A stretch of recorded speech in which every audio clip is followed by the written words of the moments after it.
UK economy after Brexit. We're used to hearing doomsday scenarios about the impact of the COVID-19 outbreak on the UK economy.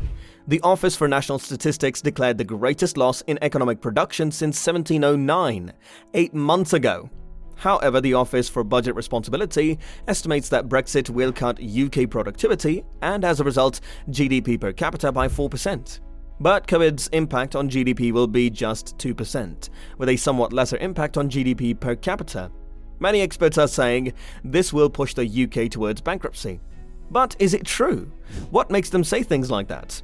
Well, in this video, we will discuss the UK economy after Brexit and its aftermath. Hello everyone! Welcome to Country Economies Explained, a media channel that allows you to find out the reasons behind the economic situations of countries. Make sure to like and subscribe. Also, press the bell icon to never miss an update from us. That being said, let's begin. The United Kingdom and the European Union have reached an agreement on a trade deal, putting an end to more than 4 years of speculation over how the country would conduct business with its largest export market after Brexit. UK businesses are breathing a sigh of relief at the prospect of maintaining tariff-free trading with a market of 450 million people who purchase more than 40% of Britain's exports and provide more than half of its imports. The country departed the European Union on January 31st, although transitional agreements allowed it to keep its former trading rights. The agreement protects the UK from some of the most serious effects of Brexit, while it fights a debilitating epidemic, and it should provide a short-term boost to the economy. However, the trade pact would leave the country poorer at a time when it is experiencing a jobs crisis and the worst recession in over 300 years. The United Kingdom has decided to leave the European Union and the single market, relinquishing the benefits and advantages enjoyed by member states, said Michel Barnier, the EU's chief negotiator. Because our agreement does not replicate these rights and advantages, genuine changes will occur in a few days, notwithstanding this agreement. According to the UK Office for Budget Responsibility, which makes economic estimates for the government, the new relationship will result in a long-run loss in production of roughly 4% compared to remaining in the European Union. According to analysts, leaving the EU's single market and customs area will result in increased costs for UK businesses, which might lead to higher consumer prices and even more job losses, as well as a reduction in export opportunities. Another disadvantage is that the agreement appears to focus on goods trade, where the UK has a deficit with its EU neighbours, while excluding crucial service industries like banking, where it now has a surplus. Before the transaction has concluded, JP Morgan's Malcolm Barr stated in a research note, "The good news is that a disruptive and confrontational no deal has been avoided. The bad news for the UK, in our opinion, is that the EU appears to have secured a deal that allows it to keep nearly all of the benefits it derives from its trading relationship with the UK, while also allowing it to cherry-pick among the sectors where the UK previously enjoyed trading relationship advantages." When the Brexit transition finishes in January, the UK economy will face several severe problems. Companies in the United Kingdom are losing unrestricted access to the European Union, while a settlement spares exporters the penalty of high tariffs. The UK's tax authorities estimate that the new import and export declarations would cost the country £7.5 billion, $10.3 billion each year. If increased customs procedures cause delays at the border and tangle supply chains, causing manufacturers to halt production, costs will skyrocket.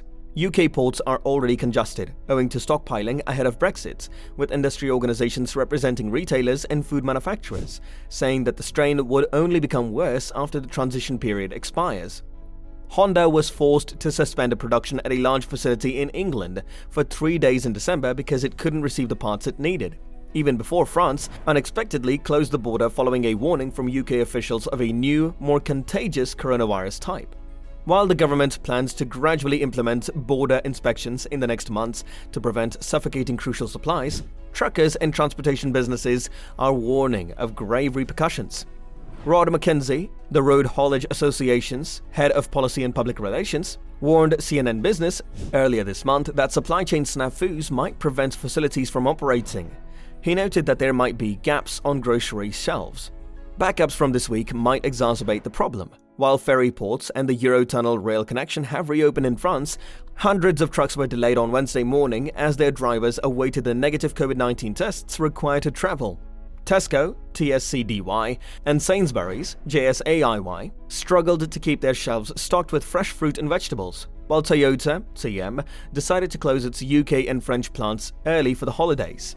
In a statement released Thursday, Jonathan GELDART, a Director General of the Institute of Directors, a lobbying group, said the clock is still very much ticking for businesses. It's a massive ask to figure out what the changes mean in practice and adjust amid a pandemic and the holiday season while border interruptions remain. Britain's new immigration system, which goes into force in January, is intended to restrict the number of unskilled employees entering the nation and stop the country's dependence on cheap, low-skilled labor, as the government defines it. Immigration was a major topic in the 2016 Brexit vote. As a member of the EU, the United Kingdom was part of a bloc that allowed for the free movement of people. As a result, firms and industries including farming, social care, and the National Health Service were able to readily hire EU nationals. Although immigration from non-EU countries has increased, the number of EU employees coming to the UK has decreased substantially since 2016, and companies are concerned about labour shortages. According to the Farmers Union, UK farms require 70,000 to 80,000 seasonal labourers each year to ensure a successful harvest. The National Farmers Union is urging the government to implement a seasonal worker programme, without which some farmers have warned that harvests might be allowed to waste in the fields. Last week, NFU Vice President Tom Bradshaw told CNN Business that workers from outside the UK are vitally crucial to the development of our horticulture business. For many growers, recruiting is at an all-time high. Growers are still unaware where they can get skilled staff when their freedom of movement expires on December 31st. Years of uncertainty over the future conditions of EU trade have already hurt the UK economy, according to Berenberg analysts. GDP growth fell to 1.6% in the 3 years after the June 2016 Brexit referendum, as corporate investment remained stagnant. Greater clarity about the United Kingdom's future relationship with the European Union may be beneficial. According to an EY poll done in April, only 24% of investors consider Brexit to be a risk factor, down from 38% last year. According to EY, the number of incoming foreign direct investment projects entering the United Kingdom increased somewhat in 2019, reversing a 3-year downward trend. Berenberg analysts warned investors on Thursday that a deal would release major investment in the UK and boost the economy after the ongoing coronavirus shock fades. However, there is still a chance that foreign corporations such as Nissan, NSANF, and Honda, HMC, may no longer see the United Kingdom as a gateway to Europe.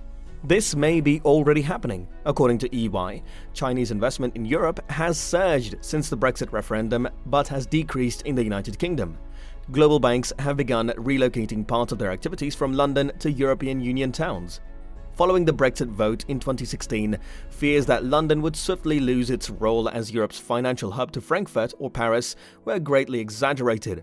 According to research by advocacy organisation The City UK, the United Kingdom is the world's largest net exporter of financial services, with a £60.3 billion ($81.6 billion) trade surplus in 2019, outperforming competitors such as the United States, Switzerland, and Singapore. Despite this, according to publicly accessible statistics collected by EY, worldwide financial services corporations have shifted £1.2 trillion, $1.6 trillion in assets and 7,500 jobs from the United Kingdom to the European Union since the 2016 referendum. Dublin, Luxembourg, Frankfurt, and Paris have benefited the most. The European Union and the United Kingdom have failed to reach an agreement allowing UK banks and asset managers to access European markets. London is unlikely to be allowed to preserve the benefits of the single market without the responsibilities. While an agreement is good, financial and associated professional services are clear-eyed about the need for both sides to continue to grow the partnership in services in the years ahead, said Miles CELIC, CEO of the City UK. The European Union grants some non-EU nations preferred market access privileges, known as equivalence, although the amount of market access is lower than that which the UK already has. It is the best that the nation can expect if it exits the European Union. Major banks claim that they have prepared for Brexit and that the new trading rules with the European Union will not impact their operations while equivalence discussions continue. So, what do you think of this? Do you think the great United Kingdom will go bankrupt at last? Drop your thoughts in the comments box below. I hope you all enjoyed today's video. If you're new here and want more videos like this one, make sure to subscribe and turn on the notification bell. That's going to wrap it up, and thank you very much for watching. In the next one, I'll see you all. Until then, peace.